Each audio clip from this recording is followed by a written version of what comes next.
So Ajax call కనుక మనము import చేయాలి అంటే యూస్ చేసుకోవాలి అని అంటే టూ వేస్ అండి. ఒకటి ఫెచ్ అని ఒక మెథడ్ ఉంది. మనకి ES5లో ES6లో ఉన్న మెథడే. కమింగ్ టు యాక్సియోస్, యాక్సియోస్ అన్నది థర్డ్ పార్టీ లైబ్రరీ అన్నమాట. ఓకే. సో నిన్న నేను మెనూ ఐటమ్స్ ని డైనమిక్ చేయడం, కాన్ఫిగర్ చేసుకుని చేసుకోండి. ఓకే, ఇవన్నీ చెప్పాను కదా. లెట్ మీ గో బ్యాక్, తీసేద్దాం. ఓకే, ఇప్పుడు ఇక్కడ నేను ఈ మెనూ ఐటమ్స్ లో లింక్స్ కూడా నేను డైనమిక్ గా ఇచ్చాను. కానీ సాయి, ఇవి మీరు కాన్ఫిగర్ చేశారు. నాకు ఏదో అడ్మిన్ ప్యానల్ ఉంది, అడ్మిన్ ప్యానల్లో నేను యాడ్ చేసిన మెనూస్ ఇక్కడ రావాలి. నా పాయింట్ అర్థమైందా మీకు? అంటే నేను ఇక్కడ కాన్ఫిగ్ లో జస్ట్ ఇది, సారీ ఇది ఇది కాన్ఫిగ్స్ లో నేను ఏం చేస్తాను, రౌట్ కాన్ఫిగ్ అని చెప్పి ఒక రౌట్ ని ఇలా కాన్ఫిగర్ చేసుకుంటూ వస్తున్నాను. దిస్ ఇస్ ఫర్ రౌట్. దీనికన్నా ముందు ఇంకొకటి ఉంది, ఏంటది? నావ్లింగ్స్. నావ్లింగ్స్ లో ఇది ఇది నేను చెప్పబోయేది. ఈ నావ్లింగ్స్ లో మీకు ఈ నావ్లింగ్స్ అన్ని కూడా డైనమిక్ గా వచ్చినాయి, అవునా? ఆ డైనమిక్ ని ఎలా చేసాం? మనం కాన్ఫిగ్ ఫైల్స్ లో నావ్లింగ్స్ డాట్ జేఎస్ అని ఒక జేఎస్ తీసుకుని అందులో మనం కాన్స్టెంట్స్ కింద డిఫైన్ చేసుకుని పెట్టుకున్నాం. బట్ నా క్లయింట్ రిక్వైర్మెంట్ ఏంటి? నాకు ఇవి కూడా ఇలా హార్డ్ కోడ్ చేయొద్దు, ఇలా కాన్ఫిగ్ ఫైల్స్ లో కూడా పెట్టద్దు, నాకు ఏపీఐ కాల్ నుంచి రావాలి. ఓకేనా? అంటే అడ్మిన్ ప్యానల్ సెపరేట్ గా నడుస్తుంది అనమాట అనుకోండి. సెపరేట్ గా వాళ్ళకు ఉంది. ఇంకొక ఇంకొక హింట్ అండి. ప్రాజెక్ట్స్ ఎలా ఉంటాయంటే వాళ్ళ దగ్గర ఆల్రెడీ అడ్మిన్ ప్యానల్ బిల్డ్ అయిపోయి ఉంటుంది. ఓకే. అంటే ఇలా నాకు ఎప్పుడైతే ఇలా సెషన్స్కి ముందుకు ఫార్వర్డ్ అవుతున్నానో అప్పుడు నాకు ఈ ఐడియాస్ అన్ని గుర్తొస్తున్నాయి. ఓకే. సో ఇదొక ఎగ్జాంపుల్. మీకు రియల్ టైమ్ ప్రాజెక్ట్స్ లో ఇదొక వే. బ్యాక్ ఎండ్ అంటే క్లయింట్ కి, అంటే కస్టమర్ కి, మనకి ఎవరైతే ప్రాజెక్ట్ ఇచ్చారో వాళ్ళు, లెట్స్ సే క్లయింట్, ఇదే వర్డ్ మనం వాడతాం, CLIENT. ఓకే. క్లయింట్ కి అడ్మిన్ ప్యానల్ ఆల్రెడీ ఉంది. ఇలాంటివి కూడా ఉంటాయి. అది ఎందులో ఉందంటే AEM ఆర్ ఇంకేముంటాయి, ఐ కెన్ సే, ఇలాంటి చాలా టూల్స్ ఉన్నాయి. దీన్నే content management system, CMS tools అంటారు. AEM అంటే అడోబీ ఎక్స్పీరియన్స్ మేనేజర్.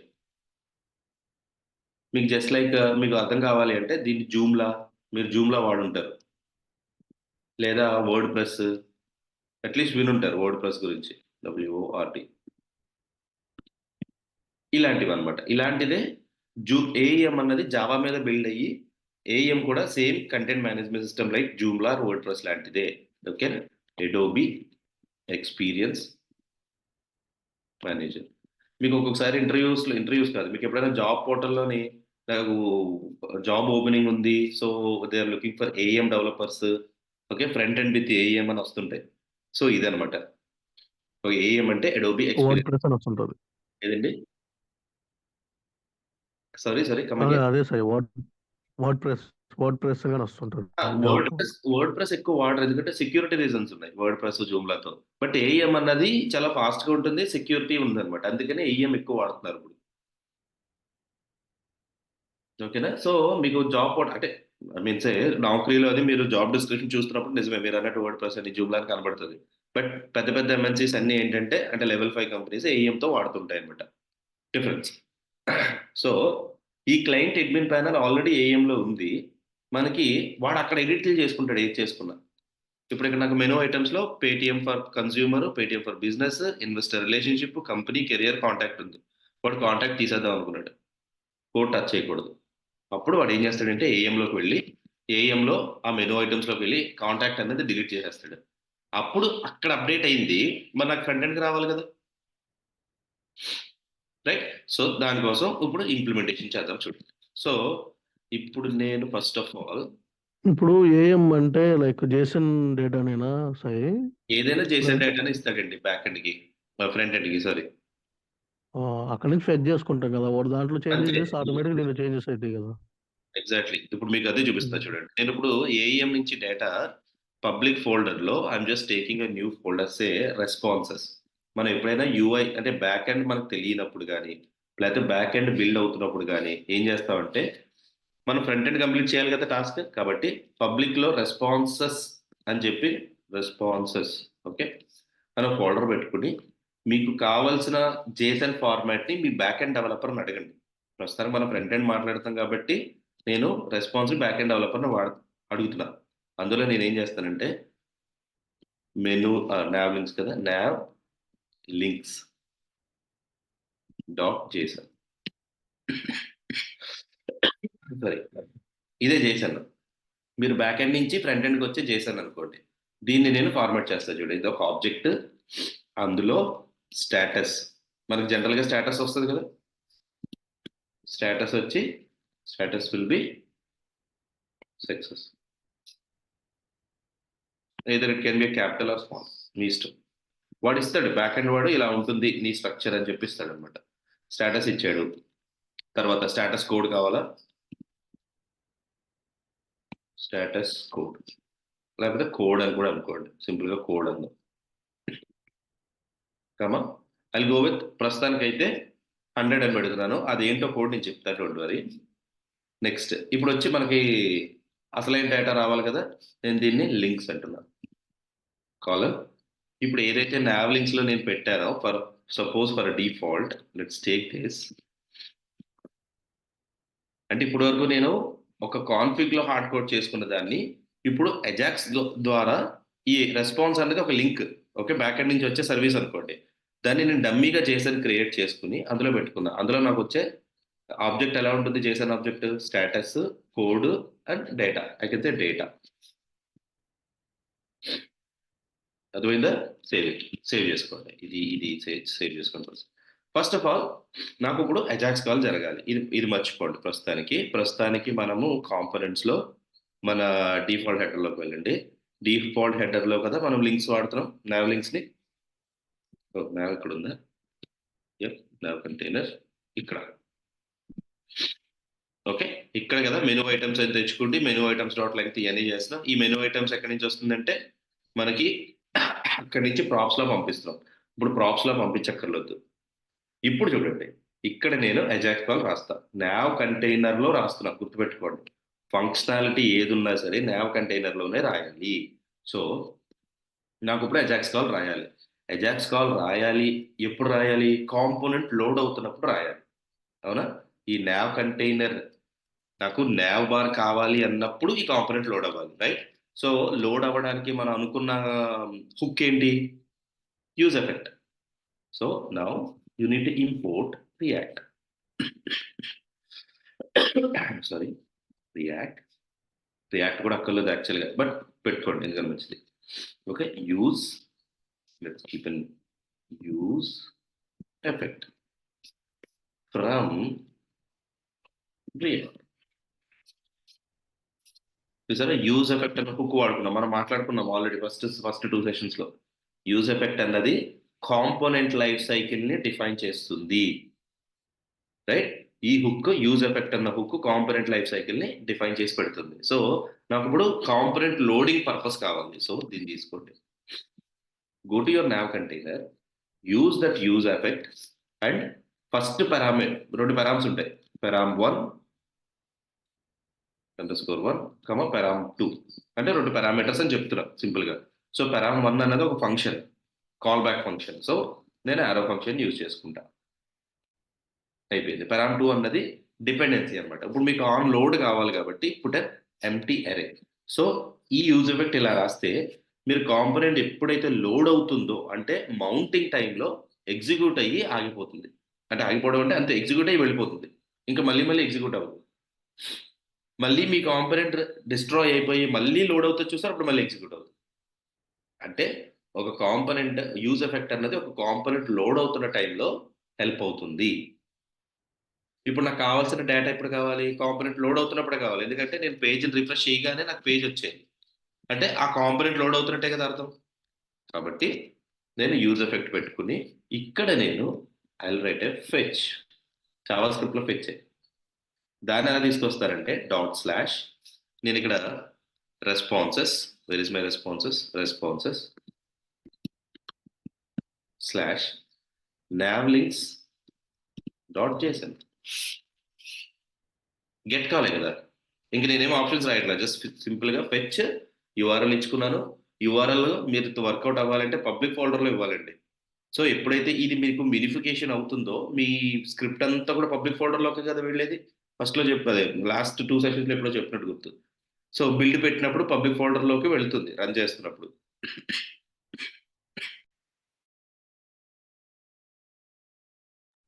అవునా? అంటే మనం ఇప్పుడు రన్ చేస్తున్న అప్లికేషన్ ఈ పబ్లిక్ ఫోల్డర్‌ని బేస్ చేసుకుంటే వర్క్ అవుతుంది. సో, కాబట్టి రెస్పాన్సెస్‌లో ఉన్న navlinks.jsonని గెట్ చేసుకో అని చెప్తున్నా. తెచ్చుకుంటున్నప్పుడు దెన్ రెస్పాన్స్‌ని రెస్పాన్స్.json అంటాం. అంతే కదా! మళ్ళీ దెన్ ఇప్పుడు మీకు కావాల్సిన రెస్పాన్స్ ఇక్కడొస్తది. So, I will go with response. నేను సింపుల్‌గా కన్సోల్ పెడతాను. వచ్చిన తర్వాత దాన్ని మనం మళ్ళీ పాపులేట్ చేద్దాం. Response. Okay. If you want you can add something like Ajax response. మన అర్థం అవడం కోసం పెట్టాను. So, open your inspect element. Go to your console. నేను ఆల్రెడీ కన్సోల్ పెట్టా కదా! కన్సోల్‌లోకి వెళ్ళండి. ఇక్కడ చూడండి అజాక్స్ రెస్పాన్స్ మనం పెట్టిన కన్సోల్ ఎక్స్‌పాండ్ చేయండి. There you go. మీ కోడ్ 100 డేటా ఏమో మన డేటా వచ్చింది. స్టేటస్ వచ్చి సక్సెస్ వచ్చింది. అంటే అజాక్స్ కాల్ వర్క్ అయినట్టే కదా! ఇప్పుడు నాకు బ్యాక్ ఎండ్‌తో డిపెండెన్సీ లేదు. నేను ఓన్లీ బ్యాక్ ఎండ్ వాడిని ఏమడిగానంటే, బాబు నువ్వు పంపించే ఏపీఐ రెడీ అయిన తర్వాత నువ్వు పంపించే కోడ్ ఎలా పంపిస్తావు? ఐ మీన్ జేసన్ ఎలా పంపిస్తావు అని అడిగా. వాడు జేసన్ ఇచ్చాడు. అదే నేను పబ్లిక్ ఫోల్డర్‌లో రెస్పాన్స్‌లో పెట్టుకున్నా. పెట్టుకొని నా అజాక్స్ కాల్ కూడా కంప్లీట్ చేశా. ఇప్పుడు మీ ఫ్రంట్ ఎండ్ వర్క్ అంతా అయిపోయింది. వన్స్ మీకు బ్యాక్ ఎండ్ వాడు ఏపీఐ యూఆర్ఎల్ ఇచ్చిన తర్వాత మీరు సింపుల్‌గా ఈ యూఆర్ఎల్ మారిస్తే చాలు.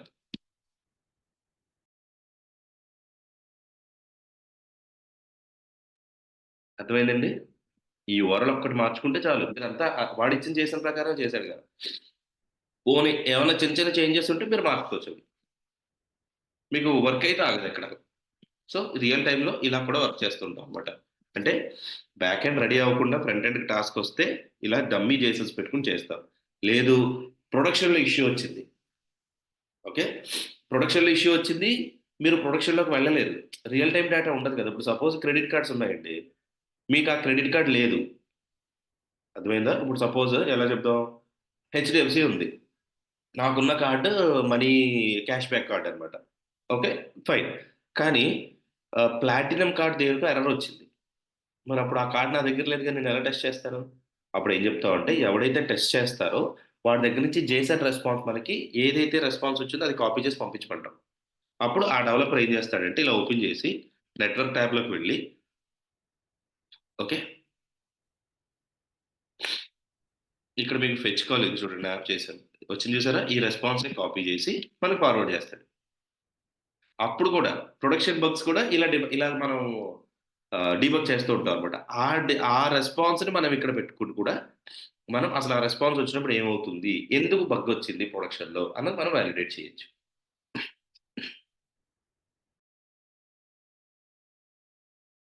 డిఫరెంట్ సినారియోస్ ఇలాంటి ఈ ఈ ఎగ్జాంపుల్ మీకు డిఫరెంట్ ప్లేసెస్‌లో డిఫరెంట్‌లా వర్కౌట్ అవుతుంది. అర్థమైందా?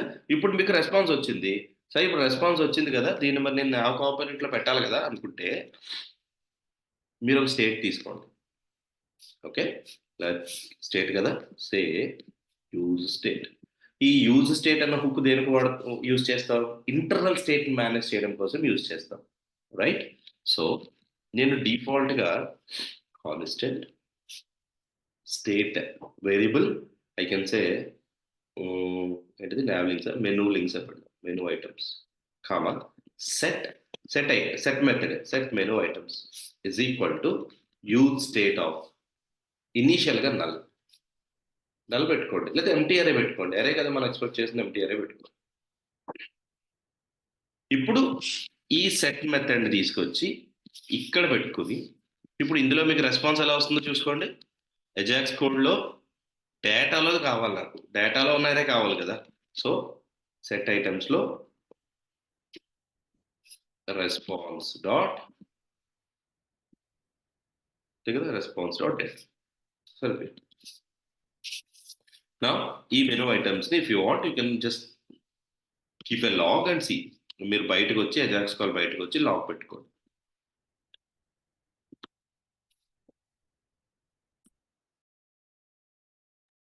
ఓకే. లాగ్ పెట్టా.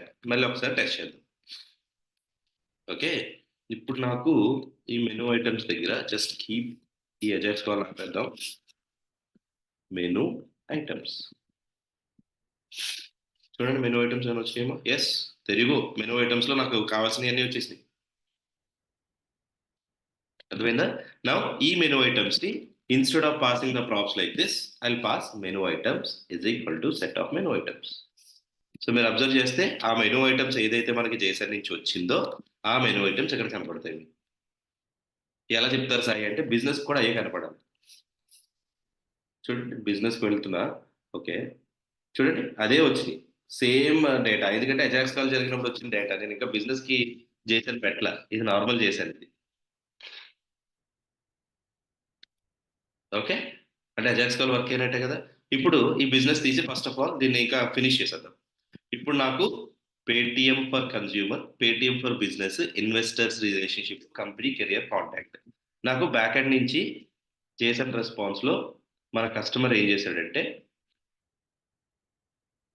కాంటాక్ట్ ని తీసేశాడు. సేమ్ ఓకే చూడండి కాంటాక్ట్ పోయింది.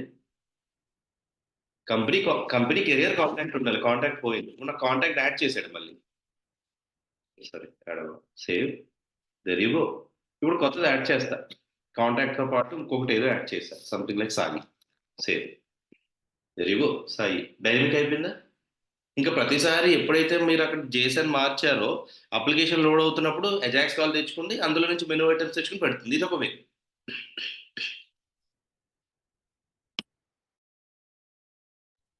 క్లియరా? సో దీనికోసం మనం ఏం చేసాం, ఇదంతా బ్యాక్ ఎండ్ నుంచి వచ్చే రెస్పాన్స్ అయితే మనము యూజ్ ఎఫెక్ట్ యూజ్ స్టేట్ వాడుకున్నాం. గుర్తుపెట్టుకోండి, యూజ్ స్టేట్ ఏమో మీరు ఇంటర్నల్ కాంపోనెంట్ యొక్క డేటాని మెయింటైన్ చేస్తూ కమ్యూనికేట్ చేయడం కోసం యూజ్ చేసుకుంటే, అంటే విత్ ఇన్ ద కాంపోనెంట్ లో యూజ్ ఎఫెక్ట్ అన్నది component did Montha, అన్మౌంటా, will receive ప్రాప్సా, దాన్ని బట్టి. ఇప్పుడు మనకు కావాల్సిన అజాక్స్ కాల్ ఎక్కడ కావాలి, కాంపోనెంట్ లోడ్ అవుతున్నప్పుడు కావాలి. కాంపోనెంట్ లోడింగ్ అంటే ఏంటి, component did mount. Did mount use effect హుక్తో ఎలా చేస్తాం, విత్ ఎంటీ అరే డిపెండెన్సీతో చేస్తాం. అదే చేసి అజాక్స్ కాల్ అందులో రాశాం. అర్థమైందండి క్లియర్గా? ఇది ఫెచ్ కాల్తో. చాలా మంది ఫెచ్ వాడతారు, కొంతమంది ఏం చేస్తారంటే యాక్సియోస్ వాడతారు అనమాట.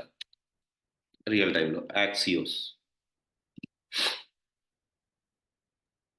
ఏదోన్నా సేమ్ ఆన్సరే కదా సార్ వచ్చేది ఇప్పుడు ఏదైనా సేమ్, యాక్సిస్. ఇది ప్రామిసే ఇది ప్రామిసే, ప్రాబ్లం లేదు అందులో. కాకపోతే స్ట్రక్చర్ మారుతుంది, వచ్చిన తర్వాత స్ట్రక్చర్ మారుతుంది. కానీ ఇంకొక చేంజ్ ఏముంటుందంటే, ఇప్పుడు మీరు ఇక్కడ ఇచ్చే యూఆర్ఎల్ యొక్క default headers, okay authentication tokens, ఇవన్నీ కూడా యాక్సియోస్లో డిఫాల్ట్గా కాన్ఫిగర్ చేసి పెట్టుకోవచ్చు. ప్రతిసారి మీరు అజాక్స్ కాల్ రాస్తున్నప్పుడు ఇప్పుడు ఇక్కడ ఫెచ్ కాల్లో మీరు ఆప్షన్స్ అని పెట్టి ఇక్కడ పంపిస్తారు, హెడర్స్ అని, కంటెంట్ టైప్ అని, సో అని కొన్ని ఆప్షన్స్ పంపిస్తారు. ఆ ఆప్షన్స్ అన్నీ కూడా మీరు యాక్సియోస్తో డిఫాల్ట్గా ఒక చోట కాన్ఫిగరేషన్లో కాన్ఫిగర్ చేసుకోండి. యాక్సియోస్ డాట్ పోస్ట్, యాక్సియోస్ డాట్ గెట్ అంటారు సింపుల్గా. ఓకే ఓకే అర్థమైంది. అంటే రీయూజబిలిటీ బాగుంటుంది అనమాట. ఓకే దాని మీద కూడా ఎగ్జాంపుల్ చెప్తాను, డోంట్ వరీ. ఇప్పుడు మనం ప్రస్తుతానికి యూజ్ ఎఫెక్ట్, యూజ్ స్టేట్ చూసాము, అండ్ ఫెచ్ కాల్ ఎలా చేయాలో చూసాము రియాక్ట్లో. ఫెచ్ కాల్ ఎక్కడ పడితే అక్కడ రాయకూడదు. Mostly mostly Axios back end, I mean back end నుంచి డేటా తెచ్చుకునేటప్పుడు యూజ్ చేస్తారు అనుకుంటా. అంతే కదా, యాక్సియోస్ అన్నది ఎజాక్స్ కాలే కదా. బ్యాక్ ఎండ్ అంటే అవును. ఇప్పుడు థర్డ్ పార్టీ వాడు ఉంటాడు. ఇప్పుడు సపోజ్ మనకు నాకు స్మాల్ రిక్వైర్మెంట్ వచ్చింది, ఏంటి స్టాక్ మార్కెట్ ఉంది కదా, స్టాక్ మార్కెట్లో ఉన్న డేటా నాకు వస్తుంది. అంటే బ్యాక్ ఎండ్ ఏం లేదు, స్టాక్ మార్కెట్ వాడికి నేను రిజిస్టర్ అయితే వాడు నాకు డేటా వాడే పంపిస్తాడు అనమాట. అంటే ఇప్పుడు మనం గూగుల్నే రిజిస్టర్ అయితే గూగుల్ ఐడి ఎలా వస్తుందో, స్టాక్ మార్కెట్ దాంట్లో రిజిస్టర్ అయితే వాడు నాకు ఎవ్రీ 5 మినిట్స్కి నాకు డేటా పంపిస్తూ ఉంటాడు. ఆ డేటాను ఎలా తెచ్చుకోవాలి, using fetch or ajax call, ఏదో ఒకటి యాక్సియోస్ కానీ ఫెచ్ కాల్ కానీ, వీటిలో అజాక్స్ కాల్స్ అంటారు అనమాట. ఎసింక్రనస్ వే ఆఫ్ గెటింగ్ డేటా, దాన్నే అజాక్స్. అంటే పేజ్లో మీకు లోడ్ అవుతున్న డేటాని, ఉన్న డేటాని డిస్టర్బ్ చేయకుండా బ్యాక్గ్రౌండ్లో రిక్వెస్ట్ పెట్టుకుండి గెట్ చేసుకుంటుంది డేటాని. That is what Ajax. ఇది కూడా ఆర్ఐఏ, రిచ్ ఇంటర్నెట్ అప్లికేషన్. ఓకేనండి, క్లియర్? Okay sir. సూపర్.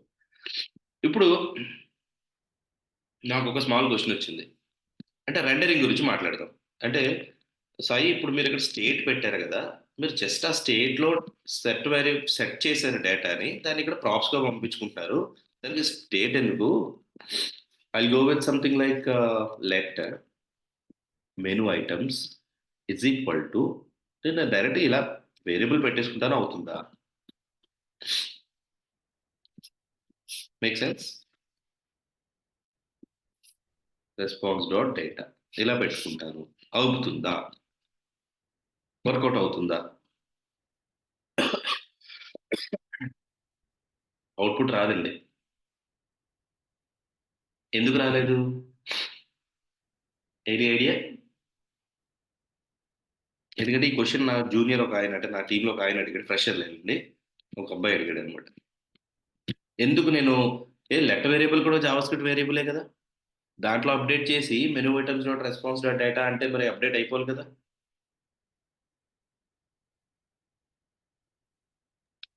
అందులో స్టేట్ మేనేజ్మెంట్ జరగట్లేదు కదా సార్. స్టేట్ మేనేజ్మెంట్ జరగకపోతే రెండర్ అవడానికి ఏంటి ప్రాబ్లం?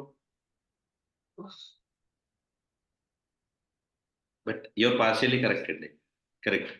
స్టేట్ మేనేజ్మెంట్ జరిగితేనే రీరెండరింగ్ అనేది జరుగుతుంది. స్టేట్ గనక మీరు స్టేట్ పెట్టకుండా మీరు రీరెండరింగ్ జరగట్లేదు అని అనుకుంటే రీరెండరింగ్ జరగదు. ఎందుకంటే ఇది లోడ్ అవుతున్నప్పుడు దీనికి ఎంటీ అనే అసైన్ అయిపోయింది. మీరు తర్వాత ఎంత మార్చుకున్నా స్టేట్లో నుంచి స్టేట్ అప్డేట్ అవ్వట్లేదు కదా. రియాక్ట్ వాడు బ్యాక్గ్రౌండ్లో రాసుకున్న అల్గారిథమ్స్ ఎలా ఉంటాయంటే, కొన్ని ఇప్పుడు ఎవరైనా సరే, ఇప్పుడు నేను ఒక పని చేయాలి, నాకు ఈ వేరియబుల్ ఇది ఈ ఆబ్జెక్ట్ కనుక అప్డేట్ అయితేనే చెయ్యని చెప్పుకుంటా. అక్కడ స్టేట్ అప్డేట్ అవ్వట్ల. స్టేట్ మేనేజ్మెంట్ అన్నది రీరెండరింగ్కే హెల్ప్ అవుతుంది బాగా. ఓకే. సో కాబట్టి మీరు ఇలా వేరియబుల్స్ పెడితే లోడ్ అయిపోయింది, మీరు తర్వాత ఎంత మార్చినా అది స్టేట్ మేనేజ్మెంట్ కాదు.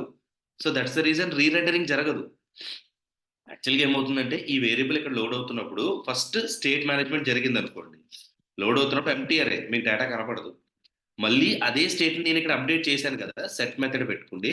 అప్పుడు స్టేట్ రీరెండర్ అవుతది. మళ్ళీ రీ ఎగ్జిక్యూషన్ చేసుకోవడానికి ట్రై చేస్తదనమాట. కాబట్టి ఇలా వేరియబుల్స్‌తో వాడకండి. డైరెక్ట్‌గా వాడితే యూజింగ్ యూజ్ స్టేట్. ఇంకొకటి ఉంది. అంటే ఇది తర్వాతన్నా చెప్పొచ్చు, but let me explain you. ఇలా యూజ్ స్టేట్ అని అంటున్నావు కదా, యూజ్ స్టేట్ నాకు చాలా వచ్చేస్తున్నాయి వేరియబుల్స్, ఒక 10, 20 వేరియబుల్స్ వచ్చినాయి. దాన్ని ఏం చేయొచ్చు అంటే, మీరు కావాలంటే క్లాస్ కాంపోనెంట్‌లో మనకి ఏముండేది? స్టేట్ అని ఉండేది కదా, లేదా సెట్ స్టేట్, ఇలా 2 మెథడ్స్ ఉండేవి. అవునా? సారీ, ఇదేమో సింపుల్‌గా చెప్తున్నా. స్టేట్ కామా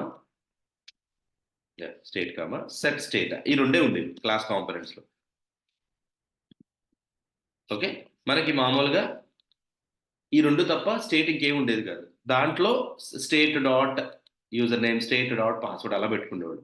సో అలాగే మీరు కూడా ఈచ్ కాంపోనెంట్‌లో స్టేట్ అని రాసుకొని, సెట్ స్టేట్ రాసుకొని, you can keep an object here, right? నీకు ఆ 10 వేరియబుల్స్ ఈ స్టేట్‌లోకి వచ్చేస్తాయి. ఇప్పుడు మనం చేస్తుందేంటి? డేటా కాదు, మెనూ ఐటమ్స్. మెనూ ఐటమ్స్ ఇక్కడ రాసుకోండి. అప్పుడు మీరు సెట్ స్టేట్ చేస్తున్నప్పుడు సెట్ స్టేట్ ఆఫ్, ఓకే, మొత్తం ఆబ్జెక్ట్ మొత్తాన్ని డాట్ డాట్ డాట్ స్టేట్ కమా మీరు అనుకున్న menu item response dot menu items colon. Okay, you can use an expression like this. Menu items state dot menu items వస్తాయి. అక్కర్లేదండి, state మీరు ఇక్కడ restructure okay, చేసుకున్నారు కదా. Okay. So menu S, S. Items అనేది restructure ఇందులో over అయిపోద్ది. So అప్పుడు ఈ యూజ్ స్టేట్లో మీరు ఎన్ని స్టేట్స్ పెట్టుకుంటారో, అది స్టేట్ వేరియబుల్స్ పెట్టుకుంటారో అన్ని అప్డేట్లు చేసుకుంటాం మళ్ళీ. ఇలా కూడా చేయొచ్చు. అంటే మీకు వేరియబుల్స్ ఎక్కువ అయిపోతున్నాయి, యూజ్ స్టేట్లు ఎక్కువ రాస్తున్నాను అని అనుకుంటే కొంతమంది ఇలా రాసుకుంటూ వస్తారు. కానీ ఏది అంటే రియల్ వరల్డ్ మామూలుగా జనరల్‌గా యూజ్ చేస్తాయి.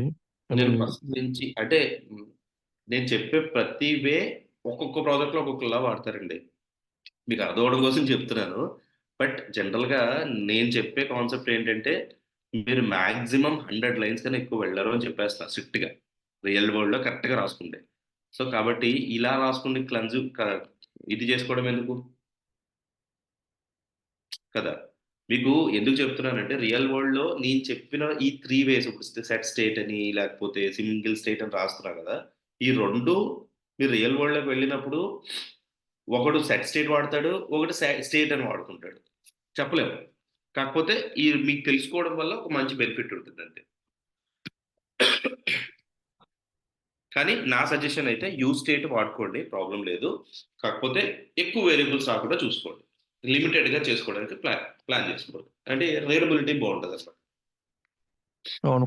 ఫార్మ్ క్రియేట్ చేసేటప్పుడు కొన్ని ఎగ్జాంపుల్స్ కొంతమంది మల్టిపుల్‌గా చేస్తారు. కొంతమంది ఒకే దాంట్లో చేసేస్తారు. అవును. నేను ఇప్పుడు అదే చెప్దాం అనుకున్నా యాక్చువల్‌గా ఫార్మ్స్ గురించి. బట్ బై మిస్టేక్ నేను ఎజాక్స్‌కల్ స్టార్ట్ చేసేసాను. బట్ స్టార్ట్ చేద్దామండి. ఫార్మ్స్ చెప్దాం. ఫార్మ్స్‌లో కూడా 2 వేస్ ఉంటాయి. ఒకటి డైనమిక్ ఫార్మ్స్ మనం ఓన్‌గా రాసుకుంటాం. లేదా ఫార్మిక్ అని ఒకటి ఉంటుంది. అది వాడతారు.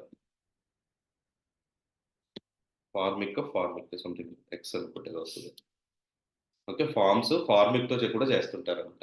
బట్ అవన్నీ మీరు అలాంటివి వాడాలి అంటే క్లయింట్ పర్మిషన్స్ ఉండాలి. మన క్లయింట్ సైడ్ టెక్నికల్ లీడ్స్ నుంచి పర్మిషన్స్ ఉండాలి. నేను ఫస్ట్ నుంచి చెప్తున్నా. మరి ఏ ప్లగిన్ వాడితే నేను బూట్‌స్ట్రాప్ వాడాలనుకుంటున్నా. మీరు వాడేయాలంటే వాడడానికి ఉండదు.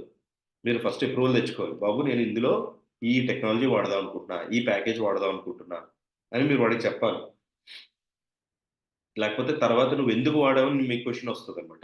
నేను వాడమని చెప్పలేదు కదా! Do you have any sign off? ఇలాంటి క్వెషన్స్ వస్తాయి. సో, ఎప్పుడైనా మనము ఏదైనా ప్లగిన్ వాడాలన్నా, ఏదైనా ఇప్పుడు డేట్ పికర్ ఉందండి ఎగ్జాంపుల్. నేనేదో గూగుల్‌లోకి వెళ్లి డేట్ పికర్ అని కొట్టా. Npm React date picker.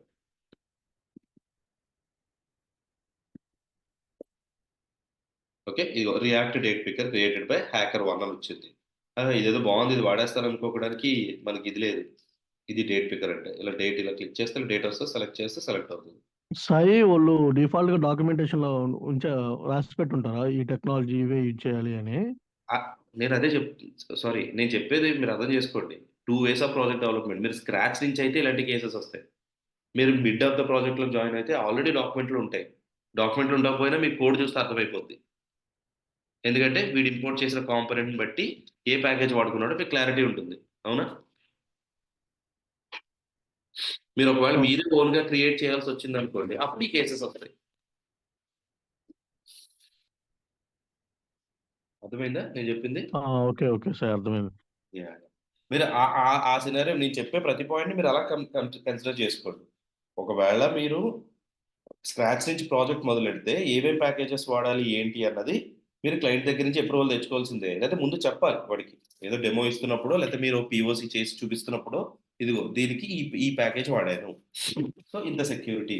And ఇంకొకటి నేను మా వేరే సెషన్స్‌లో కూడా చెప్పాను. మీరు ఎప్పుడైనా ఎన్‌పీఎం ప్యాకేజెస్ గనుక చూస్తే let us take example React npm. రియాక్ట్‌ని చూద్దాం. మీరు ఇది ఇన్‌స్టాల్ చేద్దాం ఎన్‌పీఎం ఇన్‌స్టాల్ రియాక్ట్ అందాం అనుకుంటున్నారు. మీరు క్లయింట్‌కి చూపించే ముందు మీరు ఫస్ట్ చెక్ చేసుకోవాల్సింది ఏంటది security and license. MIT license ఉండాలి. ఎంఐటీ లైసెన్స్ లేకపోతే తీసుకోవద్దు. అండ్ ఇంకొకటి మనం చెక్ చేసుకోవాల్సింది వీక్లీ డౌన్లోడ్స్. 10, 20 అలాంటివి ఉంటే ఒకసారి ఆలోచించుకొని డౌన్లోడ్ చేసుకోండి. మీకు ఫారమ్స్ దొరకవు. ప్లస్ ఇది చాలా మంది తక్కువ మంది డౌన్లోడ్ చేసుకుంటారు కాబట్టి స్టేబులా కాదా మనకు తెలియదు. ఈ 2 మాత్రం ఇంపార్టెంట్. మీరు ఏ ప్యాకేజ్ అయినా తీసుకోండి. మీరు చేసేటప్పుడు ఈ 2 చాలా ఇంపార్టెంట్. ఎంఐటీ లైసెన్స్ అయితే ఖచ్చితంగా ఉండాలి. అండ్ చూడండి లాస్ట్ పబ్లిషింగ్ 10 అవర్స్ ఎగో. నిన్న రాత్రే చేశాడు. ఓకేనా? ఇది మనం చాలా కేర్‌ఫుల్‌గా ఉండాలి. మనం క్లయింట్ అడుగుతాడు. ఇది ఏ లైసెన్స్ అని.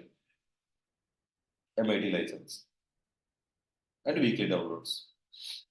అంటే ఎంత ఫ్రీక్వెంట్‌గా మీకు డాక్యుమెంట్ ఈ ప్యాకేజ్ అప్‌డేట్ అవుతుంది కూడా అడుగుతుంటాడు. అప్పుడు ఇది లాస్ట్ పబ్లిష్డ్ చూసుకుంటూ ఉండాలి.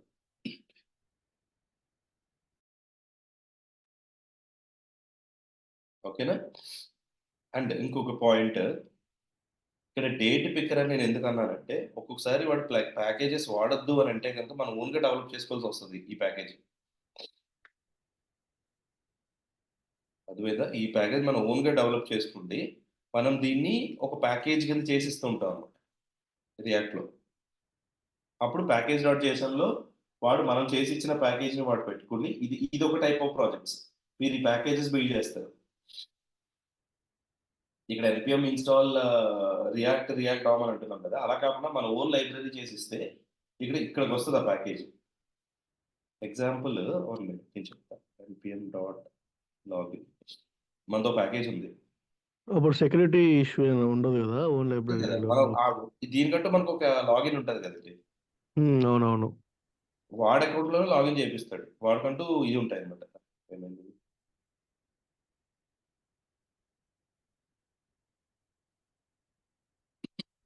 ఓకే. లాగిన్ అవ్వట్లేదు. నేను ఒకసారి చెక్ చేసి చెప్తా. నేను ఒకసారి టెస్ట్ అని ఏదో సింపుల్‌గా టెస్ట్ చేశాను ఎన్‌పీఎంలో. ఆ ప్యాకేజ్‌ని ఇక్కడ పెట్టుకుండి మనం ఇన్‌స్టాల్ చేసుకోవచ్చు. ఇన్‌స్టాల్ చేసుకుంటే ఆ కోడ్ మనం వాడుకోవచ్చు. ప్యాకేజ్‌ని క్రియేట్ చేయాలంటే ఇప్పుడు ఓకే. ఓకే. అర్థమైంది. అంటే ఇప్పుడు ఎలా క్రియేట్ చేయాలో తెలియదు కదా సార్ మనకి. ఆ! మీరు తెలీదంటే సరిపోదు. మీరు రియాక్ట్‌లో కోడ్ రాయడం, మీరు ఎలా చేయాలో మీరు గూగుల్ ఉంది చెక్ చేయడం అంతే. ఇచ్చే స్టెప్స్‌ని ఫాలో అయిపోవడం. ఓకే. ఓకే. నేను చూస్తా. అంటే నేను నా ఛానెల్‌లో వీడియో ఉన్నట్టుంది. చూడండి ఒకసారి. లేదు పెట్టలేదు. రికార్డ్ చేయాలి. సారీ. ఇది రీసెంట్‌గానే డెవలప్ చేసి పెట్టారు. సాయి ఒకసారి చెప్పండి. సాయి ఎన్విఎం ఇన్‌స్టాల్ గురించి చెప్పారు ఒకసారి. అదేనా ఇప్పుడు యూజ్ అవుద్దాం అనుకుని. ఏదిది ఎన్‌బీఎమ్మా? ఆ! You mean to say NBM. Yeah! Install NVM స్టార్టింగ్‌లో మనం ఇన్‌స్టాల్ చేసేటప్పుడు. అవును. ఎన్‌బీఎం అన్నది మీరు నోడ్ వెర్షన్స్ కంట్రోల్ చేయడానికి కదా! హ్మ్. అంటే నాకు అర్థం కాలేదు. అందులో ఏం కావాలి మీకు? అహా! దాని గురించి చెప్తారన్నారు. ఎక్కడైనా అవసరం వస్తదది అని చెప్పేసి. ఉండదు. అది ఓన్లీ హ్మ్. నోడ్ వెర్షన్ మార్చుకోవడానికి మాత్రమే యూజ్ అవుతది గానీ, ఎన్‌పీఎం అనేది మన ఓన్ ప్యాకేజెస్ అన్నమాట. ఇప్పుడు నేను ఈ ఎలా చెప్పొచ్చు? ఒక బటన్ కొన్ని ఈ పేటీఎం ఇప్పుడు నేను ఎస్‌టీహెచ్ అంటే సాఫ్ట్‌వేర్ టీ హబ్ అని చెప్పి డెవలప్ చేస్తున్నాను అనుకుందాం. నాకు ఓకే. ఓన్‌గా నా లైబ్రరీ కావాలి. నాకు రియాక్ట్ లేకపోతే బూట్ స్ట్రాప్ లేకపోతే ఇంకొకటేదో ఫాంటాసమ్ ఇవేం వాడకుండా నా ఓన్ లైబ్రరీ నేనే బిల్డ్ చేసుకోవాలి. చేసుకొని నా కంపెనీలో ఎన్ని ప్రాజెక్ట్స్ అయితే జరుగుతున్నాయో అన్ని ప్రాజెక్ట్స్‌లోకి నా బిల్డ్ చేసుకున్న కాంపోనెంట్స్ వెళ్ళాలి. అర్థమైందా? ఒక బటన్ క్రియేట్ చేశానండి. నా అండర్‌లో ఒక 5 ప్రాజెక్ట్స్ రన్ అవుతున్నాయి అనుకుందాం. ఆ 5 ప్రాజెక్ట్స్‌కి నా బటన్ వాడుకోవాలి వాళ్ళు. మనం ఏం చేస్తాం? Npm package is the best option కదా! సో, అలాగా నేను ఒక ప్రాజెక్ట్ బిల్డ్ చేసి, దాన్ని ఎన్‌పీఎం ప్యాకేజెస్‌లోకి పుష్ చేసుకొని, ఆ ప్యాకేజ్ యూఆర్ఎల్ ఇస్తాను వాళ్ళకి. ఇచ్చినప్పుడు వాళ్ళు ఎన్‌పీఎం ఇన్‌స్టాల్ దట్ ప్యాకేజ్. ఆ ప్యాకేజ్ ఆటోమేటిక్‌గా వాళ్ళకి ఇన్‌స్టాల్ అవుతది. నేను సెపరేట్ వీడియో చేస్తానండి 2 డేస్‌లో. చేసి నేను అప్‌లోడ్ చేస్తాను చూడండి ఒకసారి. బావుంటది. Okay sir. ఓకే. యాహ్! వచ్చాం. నెక్స్ట్ వరకు వచ్చాం. బావుంది. రెజ్యూమ్‌లో ఇలాంటి కీ పాయింట్స్ పెట్టుకుంటే ఇంకా బావుంటది కదా సాయి. ప్యాకేజ్ క్రియేట్ మీరు ఓన్ చేసి. ప్రాజెక్ట్స్ అని పెట్టుకోవచ్చు. మీరు ఓన్ హ్మ్. డెవలప్‌మెంట్ ప్రాజెక్ట్స్ అని లేకపోతే ప్యాకేజెస్ చేశానని. మీరు హ్మ్. ఒకటి ఇప్పుడు రెజ్యూమ్‌లో మీరేం చేయాలి రెజ్యూమ్ అనే కాదు. మీరు రెజ్యూమ్‌లో ఇప్పుడు నేనే ఇంటర్వ్యూయర్‌నండి. నాకు మీ గురించి ఏం తెలీదు. మొత్తం అంతా రెజ్యూమ్‌లో ఎట్టండి. మీ అచీవ్‌మెంట్స్ ఏంటి? ఏంటిది మీరు ఏమేమి చేశారు? ఏమేమి సర్టిఫికేట్స్ వచ్చినియి? సర్టిఫికేట్స్ అంటే ఏదో అమెజాన్ సర్టిఫికేట్ అక్కర్లేదు. చిన్న చిన్న సర్టిఫికేట్స్ ఏమొచ్చినా పెట్టండి. వాడొచ్చి మీకు can you tell me about your self అన్నప్పుడు ఈ సోదంతా చెప్పేయండి. అక్కడ మెయిన్ మీ కమ్యూనికేషన్ అర్థమవుతది వాళ్ళకి. నెక్స్ట్ వాడికి ఏం తెలీదు. 1 అవర్‌లో మనం 1 అవర్ కూడా కాదు. 45 మినిట్స్ చేస్తారు ఇంటర్వ్యూ. 45 మినిట్స్‌లో మన గురించి ఆడికి ఏం తెలియనప్పుడు మనమే వాడికి చెప్పాలి. మనమే తోపులం అక్కడ. మనం ఏం చేసాం, ఏం చేయలేకపోయాం, ఏం చెయ్యొచ్చు, నేనేం చేయగలను అన్నీ చెప్పాలన్నమాట. చాలామంది ఏం చేస్తున్నారంటే tell me about yourself అంటే, hey this is Sai. I have 15 years experience. I did this అంతే అయిపోయింది. 3 లైన్స్‌లో లేపేసాడు. అసలు ఫస్ట్ జనరల్ పాయింట్‌లో మాట్లాడుకుంటే, అసలు tell me about your self అని ఎందుకు అడుగుతాడు? రెజ్యూమ్‌లో చదువుకోలేమా మేము? ఇంటర్వ్యూ చేస్తున్నప్పుడు? మీరది చెప్తున్నప్పుడు మీ వాయిస్ వింటూ, మీ కమ్యూనికేషన్ వింటూ, మేము ఈ లోపల అన్నీ సర్దుకుంటాం. అంటే ఏంటి ఇంటర్వ్యూస్‌కి ఏమేమి పెన్ను, పేపర్ నాకు కావాలి క్వెషన్ అడగడానికి. ఏమేమి క్వెషన్స్ అడగొచ్చు ఇవన్నీ ఆలోచిస్తాం. సో, మీరు చెప్తున్నప్పుడు మేమే ఆపుతాం. మేము రెడీ అయిపోయినప్పుడు, "బాబు please hold on. Okay. Okay. Thank you. I understand what you're saying" అని చెప్పి మేము కట్ చేసేసి we will go to the technical round. అర్థమైందా? ఒకటే గుర్తుపెట్టుకోండి. మీ గురించి వాడికి ఏం తెలీదు. అదంతా మనమే చెప్పుకోవాలి. ఓకే. అది గుర్తుపెట్టుకోండి. రెజ్యూమ్‌లో కూడా పెట్టుకోవడానికి ఈ ఎన్‌పీఎం ప్యాకేజ్ గురించి పెట్టుకోవడానికి నిజంగా మీరేం చేస్తారంటే రియల్ టైమ్ ప్రాజెక్ట్స్, తర్వాత మీ ఓన్ ప్రాజెక్ట్స్ అని కూడా పెట్టి మీరు డిస్‌ప్లే చేసుకోవచ్చు. నేను ఇదిగో ఇలాంటివి నేర్చుకున్నా. ఇలా పబ్లిష్ చేయగలుగుతాను. ఇలా వచ్చు. మీకు వాడు రియాక్ట్ గురించి అడిగినా మీరేమన్నా నేను చెప్తున్నా పైన స్టడీ చేయండి. డెవాప్స్ గురించి, ఏడబ్ల్యూఎస్ గురించి పైన మీరేం డెప్త్ అక్కర్లేదు. అది మీ రెజ్యూమ్‌లో పెట్టండి. having knowledge on AWS, having knowledge on S3 bucket, having knowledge on EC2 instances. Having knowledge ఉంది, మీకు ఎక్స్పీరియన్స్ ఉందని చెప్పట్లా, ఐ హ్యావ్ నాలెడ్జ్ అని చెప్తున్నా. ఓకే, గుర్తుపెట్టుకోండి పాయింట్స్. నేను ఒక లైవ్ సెషన్ ఇస్తా, అప్పుడు అందులో కూడా చూడండి. Okay, come back. సరే, మెనూ ఐటమ్స్ వచ్చినాయి, పెట్టుకున్నాం. నెక్స్ట్, ఇప్పుడు నాకు 2 మెనూ ఐటమ్స్ కదా రావాల్సి. మరి ఒకటేమో నాకు కావాల్సిన మెనూ ఐటమ్ ఏమో డిఫాల్ట్ పేజ్కి, ఒకటేమో బిజినెస్ పేజ్కి. అప్పుడు ఇక్కడ రాయడం కరెక్ట్ కాదు, మనం పేజ్లో రాసుకోవాలి. ఇదే కాల్ని take it out from here, go to the పేజెస్లో మనకి ల్యాండింగ్ పేజ్లో ఇక్కడ కదా డిఫాల్ట్ హెడర్. ఓకే, డిఫాల్ట్ హెడర్లో మనము ఇక్కడ పంపిస్తాం డిఫాల్ట్ లింక్స్ అని చెప్పి ఇంపోర్ట్ చేసుకుంటాం, అవునా? సో ఈ డిఫాల్ట్ హెడర్ కంటైనర్లో రాయండి use effect. Import react comma set of use effect.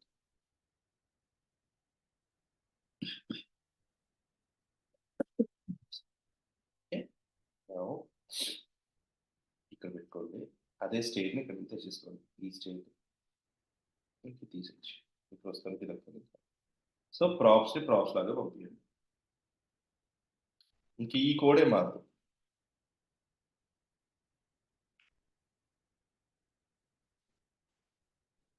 మొత్తం landing page not landing. So default హెడర్లోకి వెళ్ళండి, స్టేట్ పెట్టుకోండి. ఇక్కడ కూడా కాదు కదా, now not in a component. Wait, ఎక్కడ రాయాలి? కాంపోనెంట్ లో డిఫాల్ట్ లింక్స్ ఇక్కడ ఇంపోర్ట్ చేస్తామా? ఓకే, కరెక్ట్, హెడర్లోనే రాయాలి. ఇట్లా రాసి దీంట్లోకి ప్రాప్స్ పంపించుకోండి. మెనూ ఐటమ్ని is equal to set of menu items. Okay, and ఇక్కడికి వచ్చేటప్పటికి ప్రాప్స్ తెచ్చుకోండి, ప్రాప్స్ డాట్ మెనూ తీసేయండి. అండ్ ఇది కూడా ఇంపోర్ట్ చేయాలి. ఇది మనం చేసుకున్న కాన్ఫిగ్ ఫైల్ అది తీసేసారు. సో ఇక్కడ పంపించుకుంటాం. సో మీరు ఇప్పుడు అబ్జర్వ్ చేస్తే మనం చూడండి, సాయి కూడా ఉంది, ఇది నార్మల్. ఇప్పుడు మీరు బిజినెస్కి వెళ్తే బిజినెస్ ఉంటుంది అనమాట.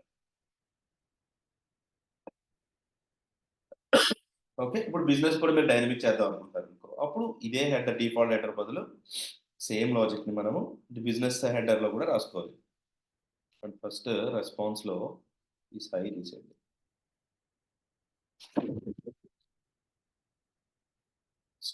ఇప్పుడు రెస్పాన్స్లోనే ఇదేమో rename to default links, default పెట్టుకోండి ఫస్ట్, డిఫాల్ట్ నావ్ లింక్స్. ఓకేనా? అలాగే బిజినెస్ నావ్ లింక్స్ ఇంకోటి పెట్టుకోండి, ఇదే డూప్లికేట్ చేస్తాను. కాపీ పేస్ట్, డూప్లికేట్ అవుతుంది. Let's rename it to business. అంటే రెండు రెస్పాన్స్లు అనమాట ఈసారి. బిజినెస్ నావ్ లింక్స్ డాట్ చేసాం. ఇందులో సేమ్ అదే ఉంటుంది, ఓన్లీ మనం చేయాల్సింది కాన్ఫిగ్లో కాన్ఫిగ్లో నావిలింగ్స్లో ఈ నావిలింగ్స్ తీసుకొచ్చి update in your response, business నావిలింగ్స్లో అప్డేట్ చేసేసుకోండి.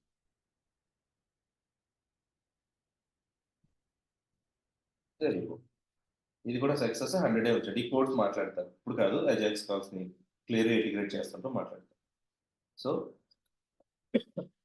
బిజినెస్ హెడర్లోకి వెళ్ళేటప్పుడు మనకి డిఫాల్ట్ హెడర్ అయిపోయింది, కామన్ బిజినెస్ హెడర్లోకి వెళ్ళండి, కంటైనర్ ఓపెన్ చేయండి. So go to your container, take all the stuff,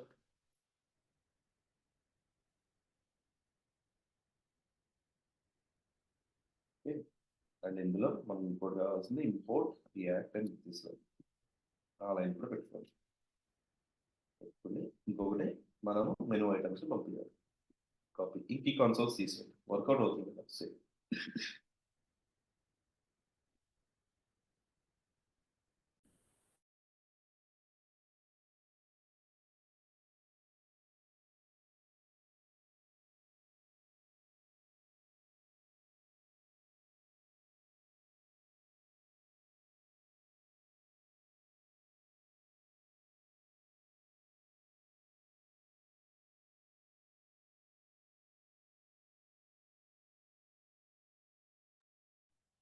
okay, now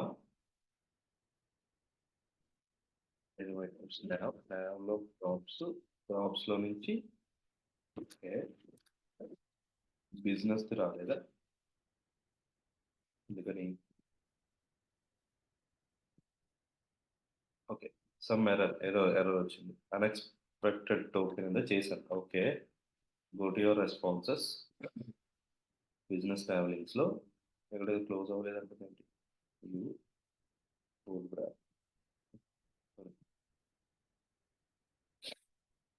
బాగానే క్లోజ్ అయింది కదండి. డేటా క్లోజ్ అయింది. ఓకే,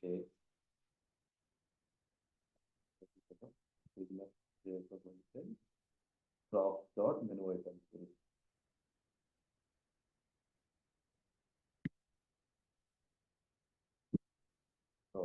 ఇది లేదు కదా, ఇది బిజినెస్ ఇది కదండి.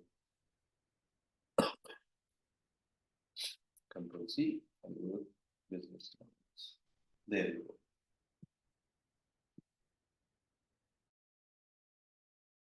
బిజినెస్ కి బిజినెస్ వచ్చింది. నార్మల్గా వెళ్తే ఓకే, ఇక్కడ కూడా నేను యూఆర్ఎల్ మార్చాలి. కాపీ బిజినెస్ అయిపోయింది. Normal default header common container చేయండి. సరే, మీకు కాంపోనెంట్ వచ్చింది. ఐ మీన్ బిజినెస్ వచ్చింది.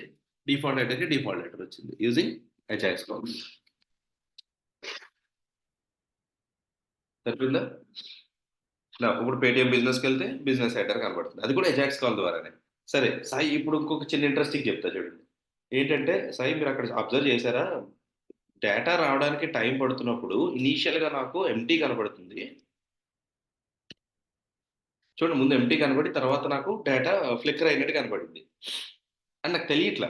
అంటే ఇక్కడ ఈ సిచ్యువేషన్స్ లో పెట్టరు, కానీ జనరల్ గా మీరు ఎప్పుడైనా హ్యూజ్ డేటా తెచ్చుకుంటున్నప్పుడు చాలా టైం తీసుకుంటుంటుంది ఒక్కొక్కసారి. మనం అప్పుడు ఏం చేయొచ్చు సాయి అంటే, స్పిన్నర్ ఐకాన్స్ ఐడియా ఉందా? లేదా స్పిన్నర్ కానీ లోడింగ్ కానీ కనబడుతూ ఉంటుంది మీకు, రైట్? ఆ లోడింగ్ ని, ఆ స్పిన్నర్ ని మనం ఇక్కడ యాక్సెస్ చేసుకోవచ్చు అనమాట. ఎలా చేయొచ్చు అంటే, ఇప్పుడు nav కంటైనర్ కండిషనల్ రెండరింగ్ లెక్క కదా. రైట్, nav లింక్స్ ఇవన్నీ క్లోజ్ చేయండి. మనము nav కంటైనర్ లో ఉన్నాం. I don't want this also. nav container component లోకి వెళ్ళి ఇక్కడ ఎప్పుడైతే లెంగ్త్ ఈజ్ ఈక్వల్ టు 0, ఇందులోనే రాసేస్తా చూడండి, లేకపోతే పైన పెట్టచ్చు మీరు. ఒక ఎక్స్ప్రెషన్ పెట్టుకుంది, లెంగ్త్ ఈజ్ ఈక్వల్ టు 0 అన్నప్పుడు ఓకే, అండ్ ఎక్స్ప్రెషన్ పెట్టి ఇక్కడ నేను లోడింగ్ పెట్టచ్చా. కాకపోతే ఇది వేరియబుల్ కింద తీసుకుంటుంది, మీరు స్ట్రింగ్ కింద పెట్టాలి. రిఫ్రెష్, అది లోడింగ్ వచ్చి అది అయిపోయి ఇది కనబడింది. ఇంకా మీ బిజినెస్ లాజిక్ మీ ఇష్టం, మీరు ఎలా చేస్తారు మీ ఇష్టం, అది మీరు ఎలా కంట్రోల్ చేసుకుంటారు. బట్ స్టాండర్డైజేషన్ మెయింటైన్ చేసుకోండి. ఇది ఒక వే. లెంగ్త్ 0 అయినప్పుడు లోడింగ్ అని కనపడు, డాట్ డాట్ డాట్ అని పెట్టా, save, go and refresh.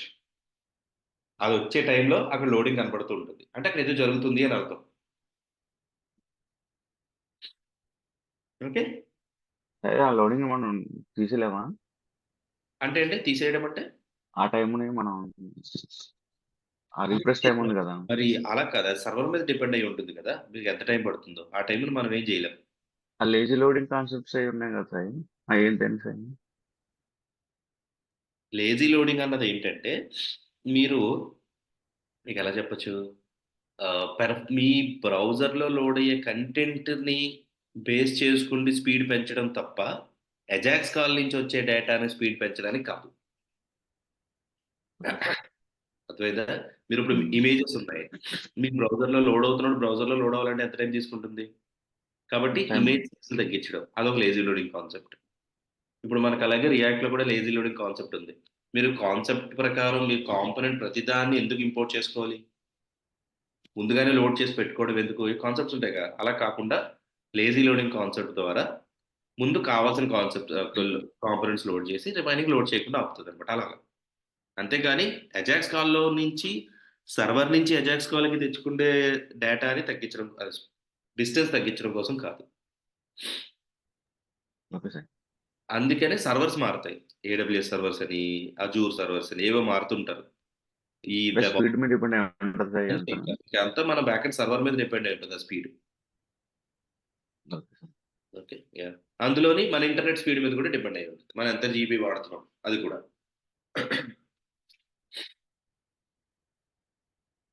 Okay sir. Super. ఇక్కడ ఇమేజ్ ఇలా లోడింగ్ బదులు మీరు స్పిన్నర్ పెట్టుకుంటారో లేకపోతే ఏం పెడతారో మీ ఇష్టం. ఏది పెట్టినా పెట్టొచ్చు. ఓకే. రైట్. అంతా మెనూ మీద ఉండిపోయాం. నెక్స్ట్ ఏముంది ఇంకా? యాహ్! సారీ. ఈ ఇమేజెస్ అయ్యి ఉన్నాయి.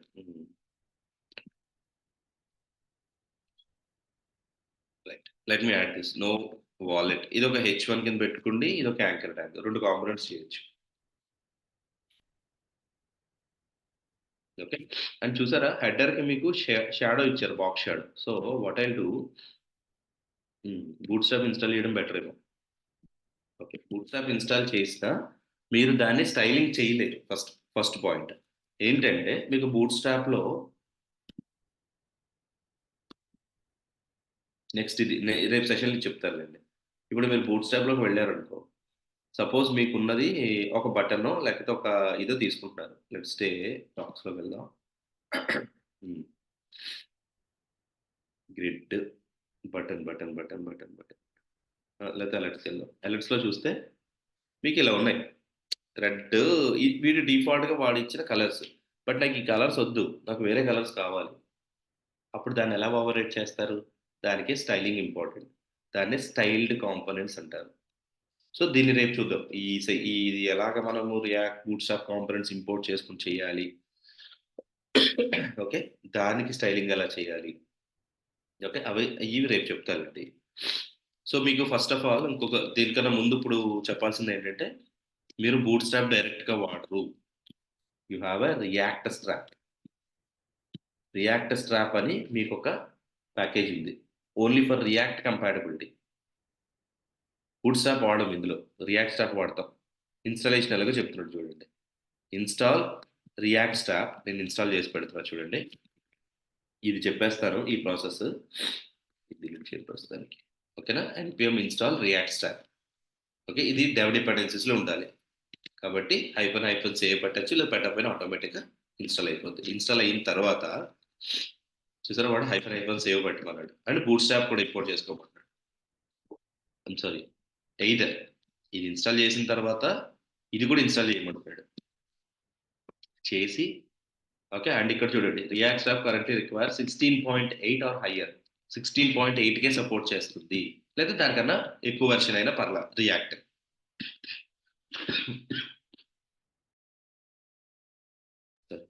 ఓకే. సో, బూట్‌స్ట్రాప్ కూడా ఇన్‌స్టాల్ చేసుకోవాలి. I'm going with bootstrap installation. ఎందుకంటే స్టైల్స్ రావాలి కదా మరి. ఇన్‌స్టాల్ చేసిన తర్వాత వాడు సీఎస్ఎస్‌ని ఇంపోర్ట్ చేసుకోమంటున్నాడు. ఓకే. లేదా ఇంక్లూడ్ సీడీఎన్ పాత్ అంటున్నాడు. వద్దు నాకు ఇంపోర్ట్ చేసుకుంటా.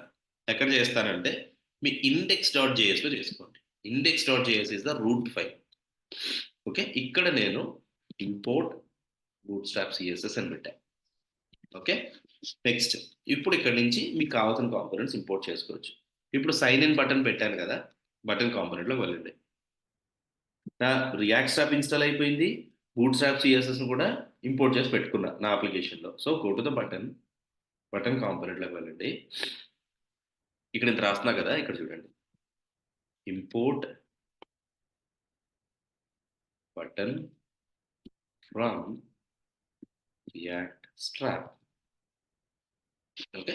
ఈ బటన్‌ని తీసుకొచ్చి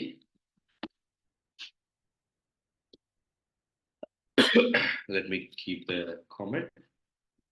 return there you go button. ఒకసారి మా అప్లికేషన్ చూడండి. రన్ చేయట్లేదు నేను సారీ. దాన్ని రన్ చేయాలంటే ఇంకొకటి కొంతమంది ఎలా చేస్తారంటే నేను అత్తమాటు ఎన్‌పిఎం రన్ ఇలా కొట్టకుండా నేను ఒక ఎక్స్‌టెన్షన్ యాడ్ చేసుకుంటున్నానండి.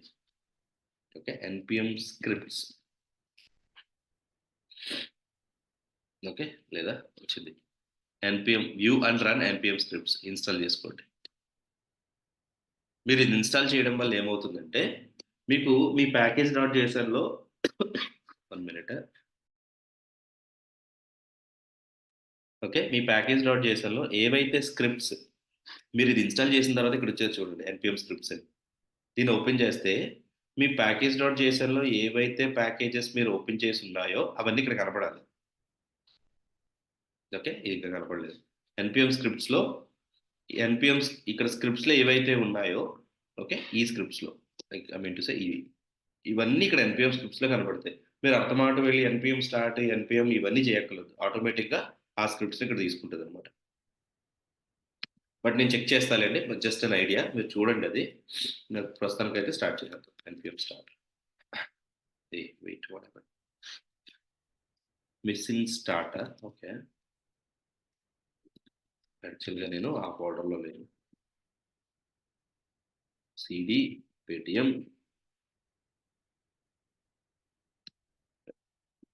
CD, pay tab, npm start. అచ్చా! అందుకైతే లేదంట. ఏ ఫోల్డర్‌లో ఉన్నాను నేను? Paytm code base. Okay. Paytm క్లోన్‌లోకి రావాలి నేను. చిన్న మిస్టేక్ చేశానులెండి అక్కడ. I see that. Okay. Anyways ఇప్పుడు బూట్ స్ట్రాప్ కదా! ఇగో బటన్ చూడండి ఇక్కడ. వెయిట్ ఇక్కడ లోడ్ అవ్వాలా?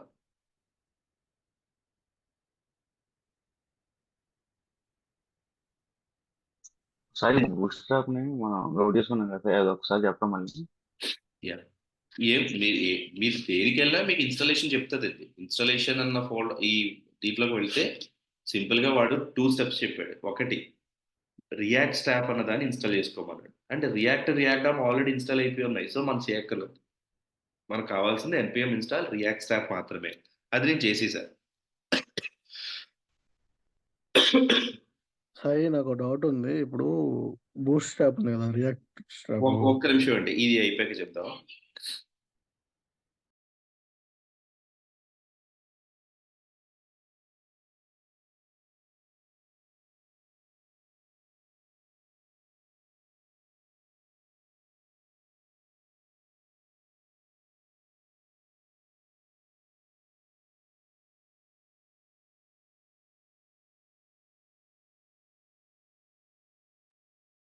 ఓకే. అండ్ ఆఫ్టర్ దట్ మన తర్వాత ఏం చేశాడు వాడు? ఎన్‌పిఎం ఇన్‌స్టాల్ బూట్ స్ట్రాప్ కూడా ఇన్‌స్టాల్ చేసుకోమన్నాడు. ఎందుకంటే సీఎస్ఎస్ కావాలి మనకి. మరి స్టైల్స్ రావు కదా! ఈ 2 ఇన్‌స్టాల్ చేసిన తర్వాత మనము ఇండెక్స్ డాట్ జేఎస్ మనం యాక్చువల్‌గా యాప్ డాట్ జేఎస్ అనుకుంటాం గానీ, మన రూట్ ఇండెక్స్ డాట్ జేఎస్ అండి. దాంట్లోకి వెళ్లి వాడు ఇంపోర్ట్ చేయమన్న సీఎస్ఎస్‌ని నేను ఇక్కడ ఇంపోర్ట్ చేసుకున్నా. అందులో ఉంది చూడండి యాప్ కాంపోనెంట్. సో, యాప్ కన్నా రూట్ అనమాట అది. అక్కడ సీఎస్ఎస్ లోడ్ చేశా.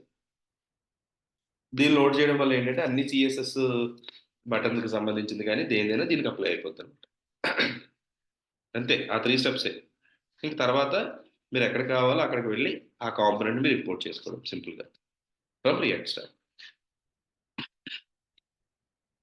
ఓకేనండి? Okay sir.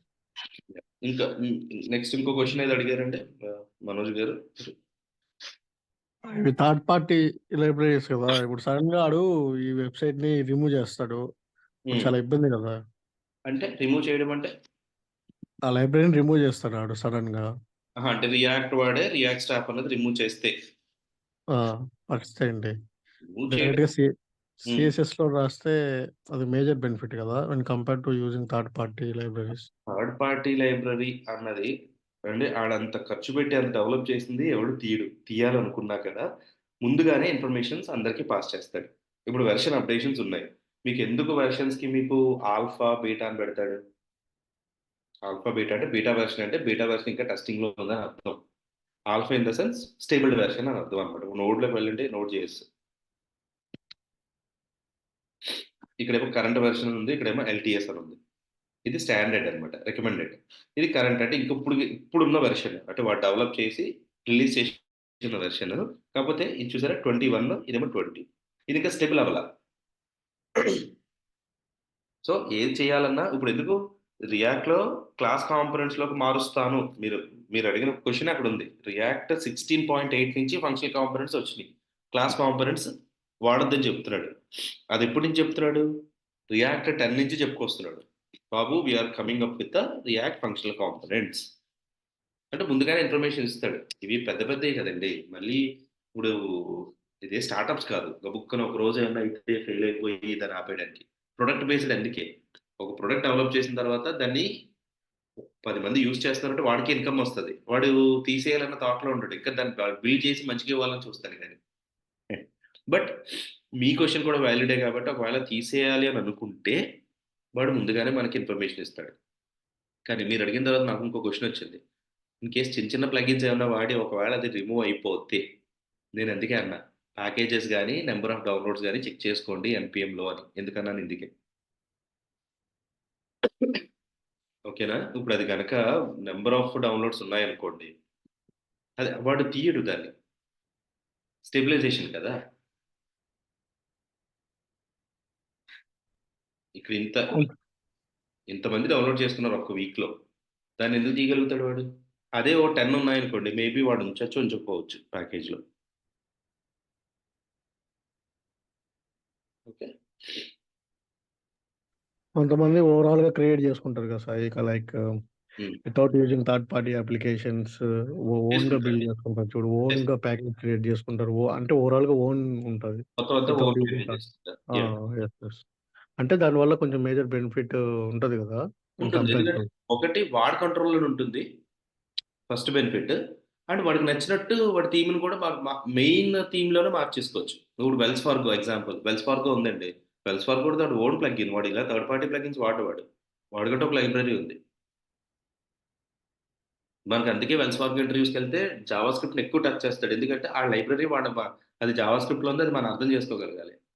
Yes. Yes. Logical thinking ఉండాల. అక్కడ ఉండాలి. ఆ! అవును.